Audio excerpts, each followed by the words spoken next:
imagine one day when you are my age, you're 37 going on 38, you've got your 20th high school reunion coming up in a few months. Imagine that it's not just about hair. When you get my age, your aging shows in other ways beyond your hair. So even if you're lucky enough to keep as much hair as I still have at this age, there are other changes that happen.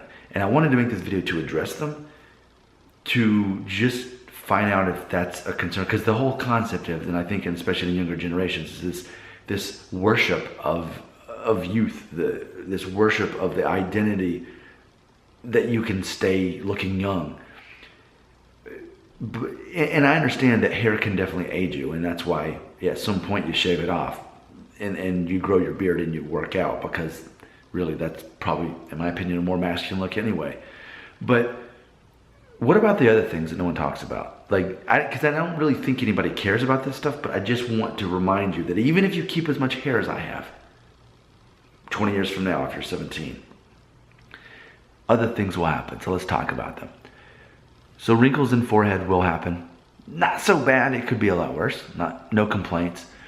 Other things that will happen is you're probably gonna have a slower metabolism. Now imagine, up until a couple months ago, I had been a vegan for 5.5 years, and I actually was gaining weight as a vegan. So imagine what kind of slow metabolism was happening there.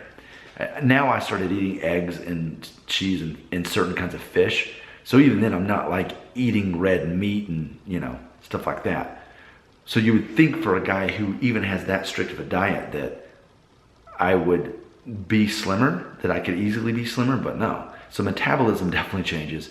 And then also just more hair everywhere. So like on my earlobes, in my ears, oh man, so I have to get like tweezers and like even on my nose, there's hair. And like I feel it, I'm like, ah. So it's like, it'd be one thing if that was only something that happened to certain men, but that's pretty common. You just hair your back, just more body hair in general are things. So, I mean, amazingly, gray hair, I lucked out. I lucked out to be pushing 40. Let's take a look. I mean, it's not like I've been plucking hair.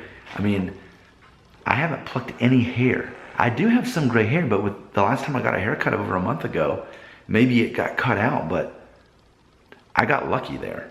But one of my theories about hair loss is that men who are going to keep most of their hair are the ones who go gray quicker. And those of us who will be balding the rest of our life, slowly but surely, are going to be the ones who retain the color. It's not always, but it's a pattern that is undeniable that I've seen. So just wanted to make this video. Oh, and of course, I do have gray in my beard. I do have that. Not bothered by that. And it's funny because no matter whether the hair goes gray or not, I've noticed that no one can really, that's universal. This definitely is universal for men as they get older, even in their mid-30s. This all starts turning gray. So I make this video just to find out, does that bother anybody? Or is your concern about hair loss just the main thing? As long as you can keep your hair, you're okay with the other aging aspects. Because I think for females, they're worried about all the aspects of aging. But I think with men, pretty much all they really care about is, will I keep my hair? Or at least keep it long enough before I get too old. So am I right about that? Is it mainly just about the hair, the other stuff, the wrinkles, the hair growing everywhere, the weight gain that's going to happen even if you're a strict vegan, as I was for the past 5.5 years? None of that bothers you. It's just about the hair, right? I want to know. Comments right here.